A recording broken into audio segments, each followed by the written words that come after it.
All right, so now I can start. Thank you, Sophie. Welcome. Bonjour à toutes et à tous et bienvenue. Je suis Betty Capin, la présidente du French American Business Council of West Florida, euh, plus connu pour Framco.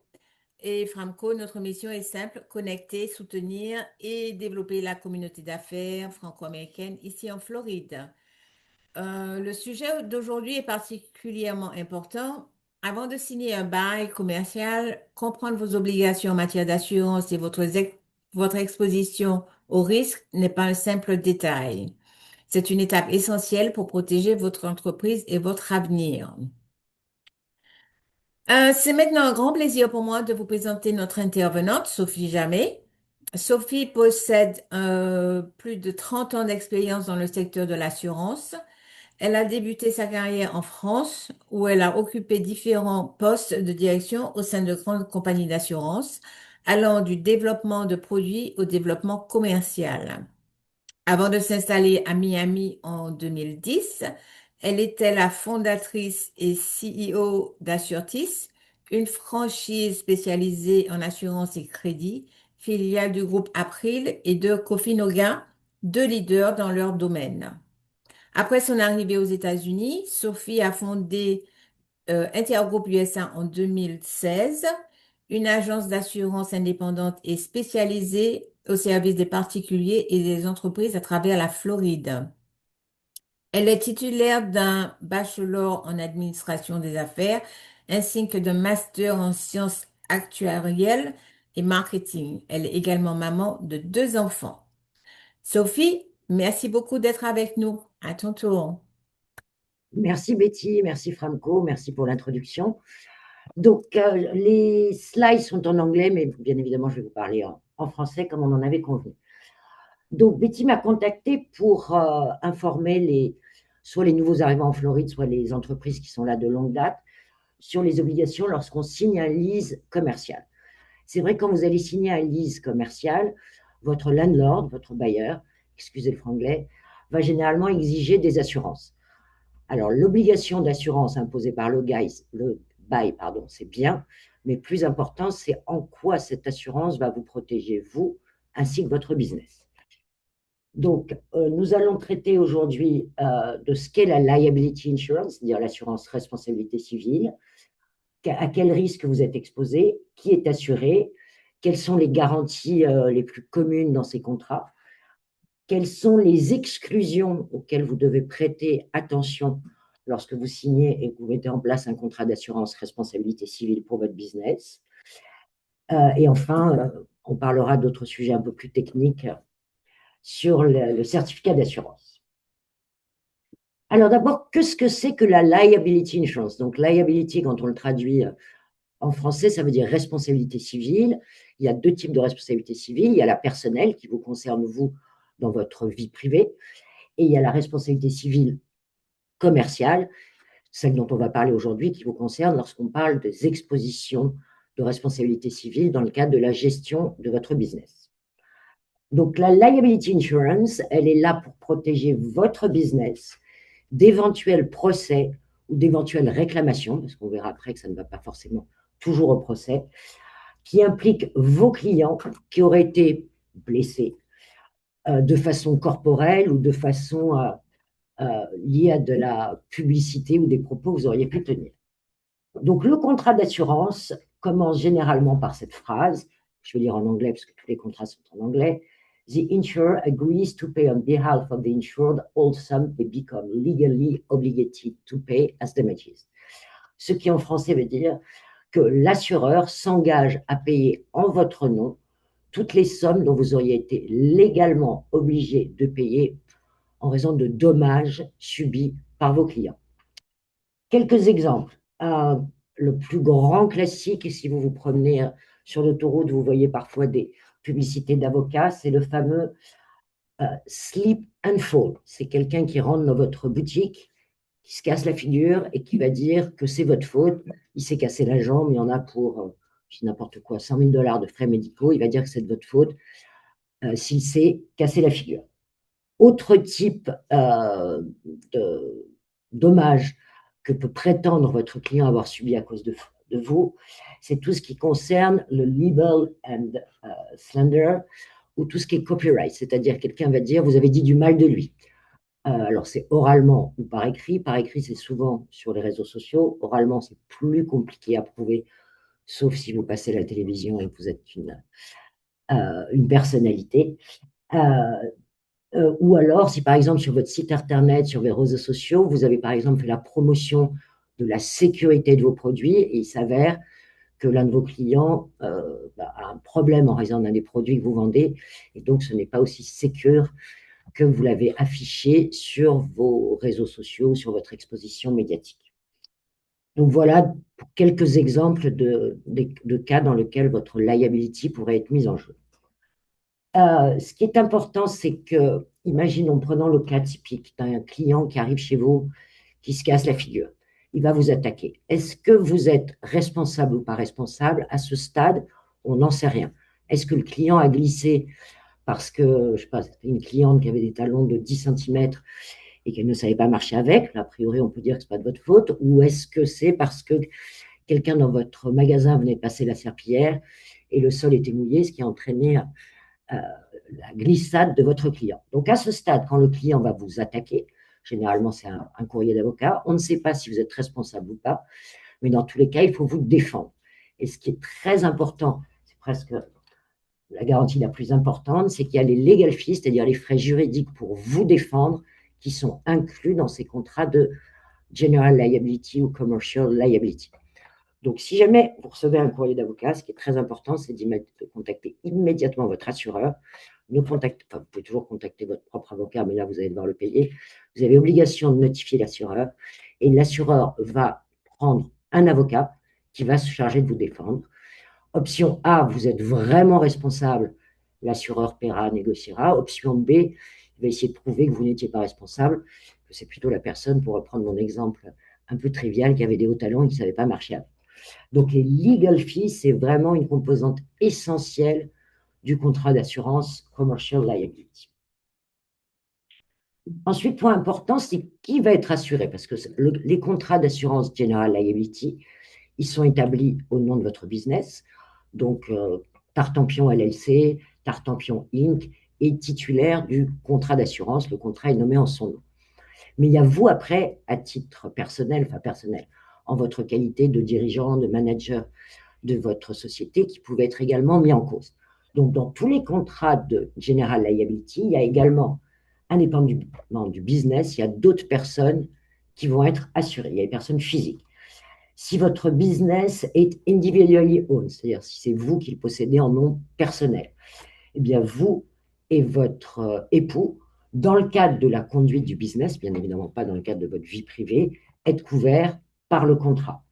Si c'est une LLC, ce qui est la majorité des cas pour les business de petite ou de taille moyenne, tous les partenaires, tous les membres et leurs conjoints sont également assurés au titre de ce contrat, bien entendu dans le cadre de la conduite du business. Une fois encore, on ne parle pas du tout de responsabilité civile personnelle. Si c'est une corp, ce sont les executive officers, etc., etc. Tout est listé sur ce PowerPoint qui sera disponible à l'issue de ce meeting. Ensuite, il peut y avoir ce qu'on appelle des additional insured, c'est-à-dire ce sont des personnes morales, généralement, qui vont être listées au contrat et qui vont donc bénéficier des mêmes garanties que vous en tant que titulaire du contrat dans le cadre du contrat. Les deux plus typiques, ça va être votre landlord, donc votre bailleur. C'est pour ça d'ailleurs que souvent, il exige une assurance parce que lui, il veut être listé au contrat. Reprenons l'exemple de quelqu'un qui glisse dans votre magasin. La personne qui estime que vous êtes responsable va également attaquer le landlord. Parce que vous pourrez très bien dire, finalement, ce n'est pas les talons, ce n'est pas vous qui avez passé la serpillière, mais il y a un petit défaut, la responsabilité du landlord. Le landlord, il veut protéger son assurance, donc il veut être listé sur votre contrat d'assurance pour que ce soit votre contrat et votre assureur qui le défendent et qui prennent en charge les frais judiciaires et les éventuels dommages et intérêts qui seront versés aux clients si c'était avéré que quelqu'un était responsable. Donc ça, c'est la raison principale pour laquelle votre landlord exige d'être assuré sur votre contrat. Donc, il demande à être mis ce qu'on appelle additional insured. Et ça, c'est une provision que vous verrez dans 95% des cas dans le bail commercial que vous avez ou que vous allez signer. Indépendamment du landlord, il peut y avoir d'autres entités qui demandent à être listées comme additional insured. On va prendre l'exemple, imaginons que votre business soit de la distribution de food. Par exemple, dans le secteur de l'hôtellerie ou de la restauration, vous avez un business, vous importez des produits de France et vous les vendez aux hôpitaux, aux restaurants, dans le secteur qu'on appelle hospitality. Ces personnes-là, donc ces entités-là, vont également vouloir être additional insured parce qu'elles veulent que ce soit votre assurance qui entre en jeu si jamais ils étaient accusés par un client d'avoir un produit défectueux, typiquement une intoxication alimentaire. Vous vendez des chocolats, un client estime qu'il a eu très mal au ventre et qu'il a été malade en raison de chocolat, il va se retourner contre l'endroit où il a consommé, le restaurant, et le restaurant va dire: ah, mais je suis additional insured, c'est l'entreprise Tartampion, donc votre entreprise, qui est responsable, et donc ça sera votre assurance. Donc ça, c'est un grand classique dans un certain nombre de professions, notamment dans tout ce qui est distribution de produits, ou alors également dans la construction, mais qui est un petit peu spécifique, donc ça ne fera pas l'objet de ma présentation du jour. Alors maintenant, passons aux garanties. Dans le contrat d'assurance General Liability, il y a plusieurs types de garanties. Il y a ce qu'on appelle les bodily injuries, donc c'est les dommages corporels. Encore une fois, la personne qui se casse la figure dans votre magasin, la personne qui consomme un de vos produits et qui estime que ça l'a rendu malade. Le libel and slander, on en a parlé, c'est les dommages que la personne, les dommages immatériels liés à sa réputation que la personne pense avoir subi, que votre client, par exemple, pense avoir subi en raison de propos que vous aurez tenus à son égard, propos finalement pas élogieux. Donc attention à ce que vous écrivez sur les réseaux sociaux, mais ça, je pense que tout le monde maintenant est quand même assez au courant que ça peut être dangereux. La fausse publicité ou la publicité mensongère, je l'évoquais en début de ce webinaire, et le damage to other properties, ça, c'est si vous endommagez la propriété de quelqu'un d'autre. Et ça, c'est la deuxième raison pour laquelle le landlord demande à être listé au contrat, parce que vous ayez une assurance. Imaginons par votre responsabilité, vous mettez le feu à son local. Vous êtes dans un restaurant, vous n'avez pas fait la bonne maintenance de vos équipements de cuisson, ça prend feu et le local du landlord est endommagé par votre faute. Donc, il y aura une garantie. D'ailleurs, avant, pour la petite histoire, cette garantie s'appelait fire coverage, ce qui est plutôt plus explicite que damages to other property. Alors, ensuite, quels sont vos risques? Quels sont vos risques? Ça veut dire comment est-ce que votre contrat d'assurance de General Liability va être mis en place, comment est-ce que la prime va être calculée. Il y a plusieurs facteurs qui entrent en compte et qui vont dépendre de votre secteur d'activité. Et bien évidemment, le risque n'est pas le même si vous avez une entreprise de pressing ou un restaurant ou de la distribution de produits à autrui ou de la fabrication de piscines. Le risque va être différent. Donc, bien évidemment, la première chose, c'est votre secteur d'activité et ce que vous faites. Est-ce que vous êtes distributeur? Est-ce que vous êtes fabricant? Est-ce que vous vendez de l'alcool? Donc ça, c'est la première chose. Deuxième chose, dans les activités où vous recevez du public, c'est la surface des locaux que vous occupez. Il est bien entendu que dans un restaurant de 50 mètres carrés, le risque que quelqu'un se casse la figure, il est sans doute moindre que si vous avez un restaurant de 2000 mètres carrés, puisque tout ça est assez proportionnel. La troisième composante, ça va être le revenu. Quel est votre chiffre d'affaires? Puisque là aussi, reprenons l'exemple du restaurant, si vous avez un chiffre d'affaires de 100 000 $ ou si vous avez un chiffre d'affaires de 1 million de $, c'est généralement lié à votre nombre de clients. Et donc, plus votre chiffre d'affaires est important, plus votre exposition est élevée et donc plus la prime d'assurance qui est liée à ce paramètre va être importante. Et enfin, vos expenses dans certains secteurs d'activité, si vous sous-traitez certaines tâches, typiquement dans le domaine de la construction, on va prendre en compte pour tarifer le contrat le coût du travail que vous sous-traitez, puisque là aussi, vous êtes responsable pour les travaux effectués par vos sous-traitants. À noter, la plupart des polices de General Liability sont soumises à un audit annuel. Qu'est-ce que ça veut dire? Vous déclarez à la mise en place du contrat que vous allez faire un chiffre d'affaires prévisionnel, puisqu'on travaille un an à l'avance. Et ça, c'est particulièrement important pour les entreprises qui commencent, parce que ce n'est pas facile d'évaluer son chiffre d'affaires. Vous commencez en disant, je vais faire un chiffre d'affaires de 200 000 dollars. Génial, fin d'année, finalement, vous n'avez pas fait un chiffre d'affaires de 200 000 dollars, mais de 500 000 dollars. Tout le monde est super content, mais l'assureur peut vous demander un audit. C'est une liberté, c'est un droit qu'il a, qu'il n'est pas obligé d'exercer. Et s'il s'avère qu'en fait, votre chiffre d'affaires est de 500 000 dollars alors que vous aviez déclaré 200 000 dollars, il peut vous facturer sur le delta que vous n'aviez pas déclaré, c'est-à-dire sur les 300 000 dollars entre l'estimé et le réel.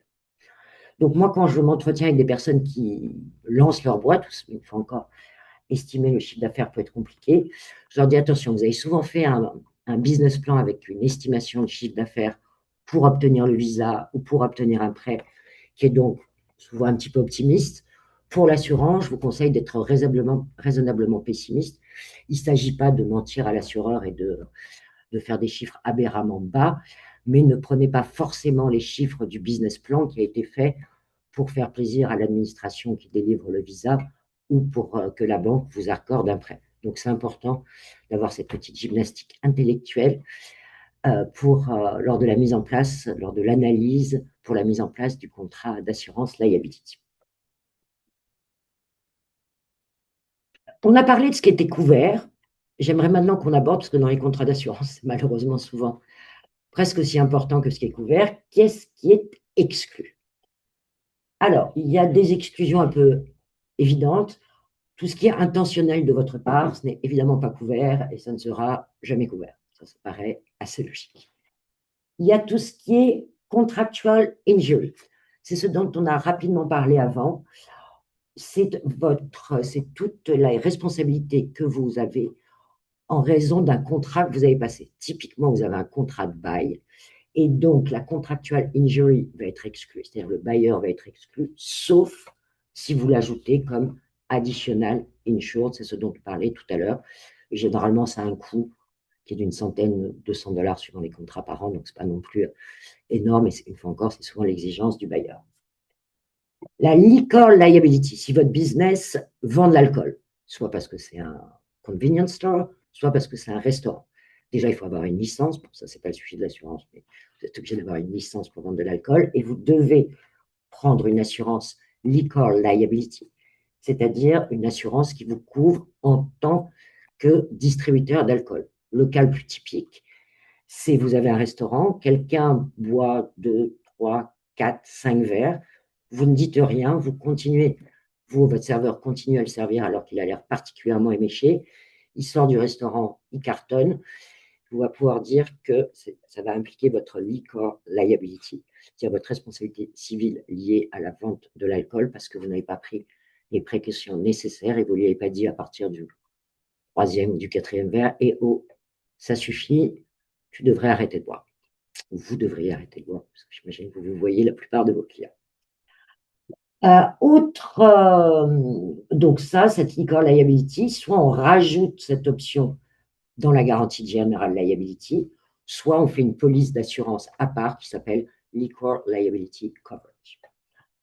Ensuite, il y a la Cyber Liability. La Cyber Liability, pareil, soit on va l'ajouter dans votre contrat de liability, soit il vous faudra un contrat à part.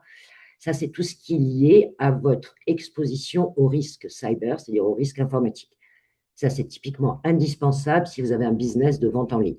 Si vous vendez en ligne, votre site peut être piraté, vos données, les données de paiement, les données des clients, les données de paiement, ce qui est encore plus dramatique des clients, peuvent être compromises. Et là, même si vous avez pris des pare-feux, tout ce que vous voulez, votre cyber liability peut entrer en jeu. Et c'est une exclusion habituelle des contrats de general liability. Donc, quand vous êtes dans le cadre d'un business qui vend en ligne, il est important d'avoir cette garantie cyber liability. Ensuite, il y a la pollution qui généralement est exclue des contrats de base. C'est vraiment, c'est assez spécifique à certaines industries, donc je ne pense pas que ça mérite d'être évoqué ici. Le travail fait par un sous-traitant, on en a parlé tout à l'heure. On peut ajouter le travail des sous-traitants sur votre General Liability. Ça a un coût non négligeable. Pour l'éviter, vous pouvez aussi demander à vos sous-traitants, c'est même un conseil que je recommande fortement, les sous-traitants que vous embauchez, vous faites comme votre landlord. Vous dites, monsieur sous-traitant, je veux une preuve d'assurance. Je veux un certificat d'assurance qui me nomme, moi, ma compagnie, additional insured sur votre contrat. C'est exactement la même stratégie de protection que celle qu'adoptent certains de vos clients ou qu'adopte votre landlord pour se protéger, pour protéger son contrat. Donc, si vous travaillez avec des sous-traitants, surtout pensez, exigez un certificat d'assurance qui vous nomme comme additional insured. Les autres exclusions, il y a l'employer liability, ça c'est exclu de la general liability. Tout ça, donc ça c'est votre responsabilité en tant qu'employeur. Si quelqu'un s'estime en tant qu'employé d'avoir été lésé par des cas, les cas les plus fréquents, c'est les cas de discrimination liées à tout ce que vous voulez, la discrimination liée au genre, la discrimination liée à la sexualité, à la religion, enfin, la discrimination. Donc ça, vous pouvez le couvrir. Ce n'est jamais dans la general liability. Ça, vous pouvez le couvrir parce qu'on appelle une employer liability policy. Autre chose systématiquement exclue des contrats de general liability, ce sont les blessures que peuvent encourir vos salariés sur le lieu de travail. Reprenons toujours l'exemple du restaurant. On est français, donc on aime bien la restauration. Si typiquement un de vos cuistots se coupe en préparant un repas, il n'est clairement pas couvert par la general liability. Il faut ce qu'on appelle une workers' compensation, qui est l'équivalent en France de l'accident du travail. En France, l'accident du travail, c'est une branche de la Sécu. Ici, vous l'aurez sans doute noté, il n'y a pas de sécurité sociale. Donc, pour couvrir les blessures de vos employés, il faut une workers' compensation. Dans l'État de Floride, ça devient obligatoire à partir d'un seuil, un certain nombre de salariés. En deçà de ce seuil, qui est de 3 à 4, suivant certains facteurs, vous faites ce que vous voulez. Je vous encourage vivement, si vous êtes dans des métiers, dans des professions où il peut y avoir des risques, le restaurant, typiquement, la coupure, c'est malheureusement fréquent, prenez ce type de contrat. Care, custody or control, ça, c'est quelque chose d'assez rigolo qu'on connaît très peu. Votre contrat de responsabilité civile, et ça, c'est dans tous les contrats, exclut tous les produits que vous avez dans votre main. Je vais vous donner un exemple, ça sera plus parlant. Imaginons un peintre. Le peintre qui vient chez vous ou dans votre business pour faire des travaux de peinture. Il a de l'assurance, il a une general liability. Lorsqu'il va, pour peindre, il va devoir déplacer un meuble. Il casse ce meuble, il casse le vase qui était posé sur le meuble. Cet objet était à son contrôle. Donc, c'est exclu de la responsabilité civile. Donc ça, les gens l'ignorent, mais c'est dans tous les contrats. Autre exemple, en revanche, si pendant qu'il peint, il renverse son pot de peinture sur votre table basse, sur votre canapé, s'il faisait des travaux chez vous, et donc qui résulte généralement un pot de peinture sur le canapé, il ne va pas aller loin.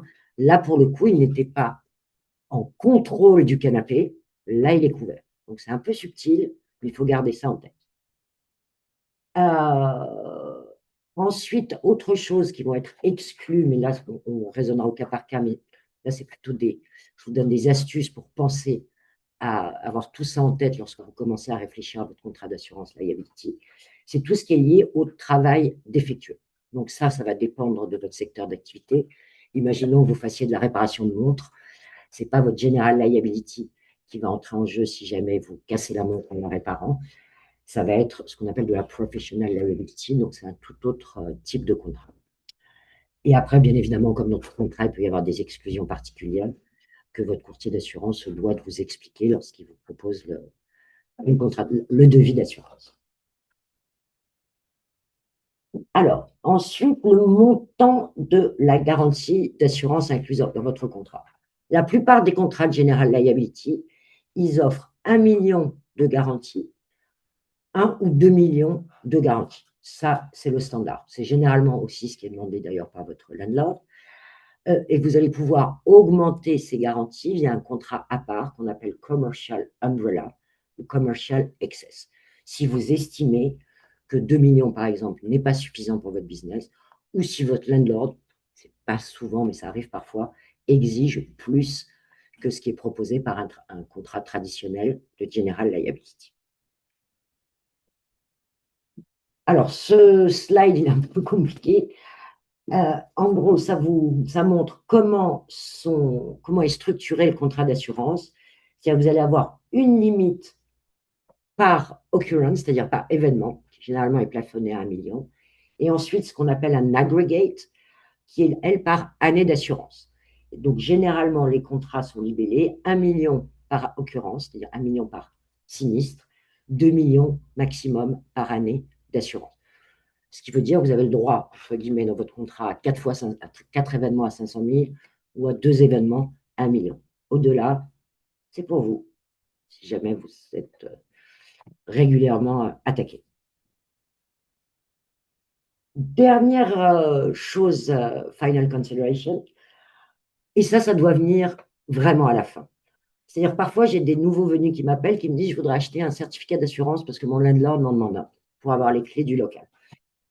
Et alors, moi, j'aime bien dire, plouf, plouf, faisons machine arrière, on reparle de tout ce qu'on a dit avant. Commençons par parler de tout ce dont je viens de développer, mais évidemment dans une relation liée au business et au secteur d'activité de mon client, enfin de ce que j'espère être mon futur client. Et je dis, le certificat d'assurance, vraiment, c'est ce qui vient à la fin. Le certificat d'assurance, une fois qu'on a balayé tout ça, qu'on vous a fait des propositions d'assurance, que vous êtes d'accord avec la proposition d'assurance, que vous avez signé l'application correspondante, on met le contrat en place et là, nous délivrerons, le code courtier vous délivrera le certificat d'assurance, qui est le fameux sésame qu'exige votre landlord avant de vous donner l'accès à votre local. Et un certificat d'assurance, vous en avez peut-être déjà vu, ça ressemble à ça. Alors, je l'ai coupé en deux parce que c'est un document un peu long.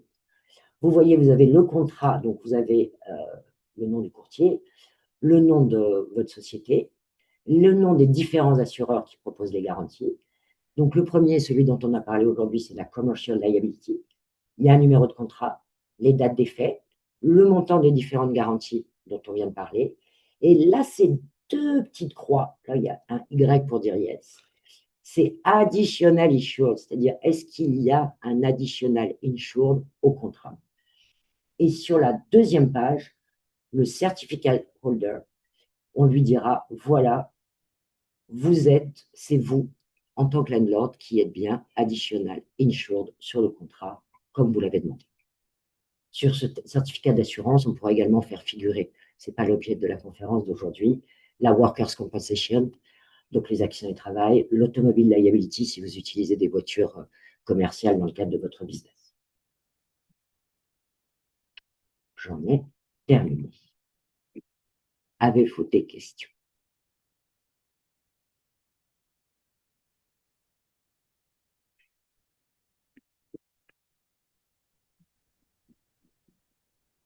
Bonjour Sophie, c'est Dounia. Merci Bonjour, beaucoup pour la présentation, c'était génial. Euh, merci. pour la... Donc dans notre cas, par exemple, on a une boulangerie, on opère depuis 3 ans, on vient d'introduire l'alcool. Est-ce qu'il faut notifier l'assurance comme quoi on commercialise de l'alcool? D'accord, ok, parfait. Alors, Donc ça, c'est c'est très bon à important. savoir.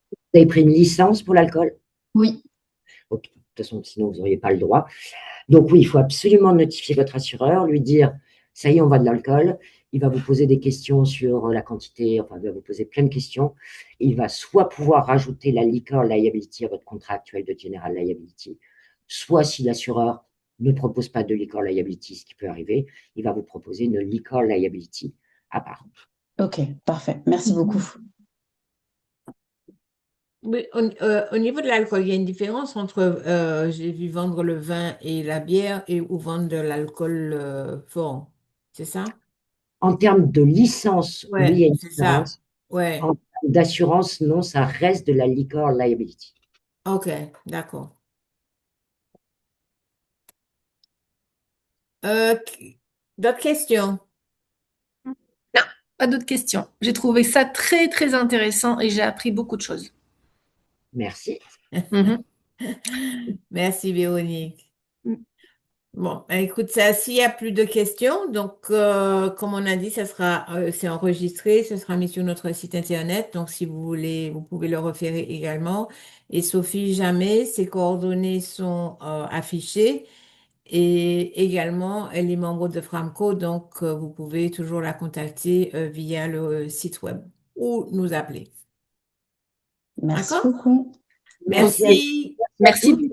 Bonne fin de Merci. semaine. Merci, Merci. merci. Au revoir. À Au bientôt. revoir. Au revoir. Bravo, Sophie.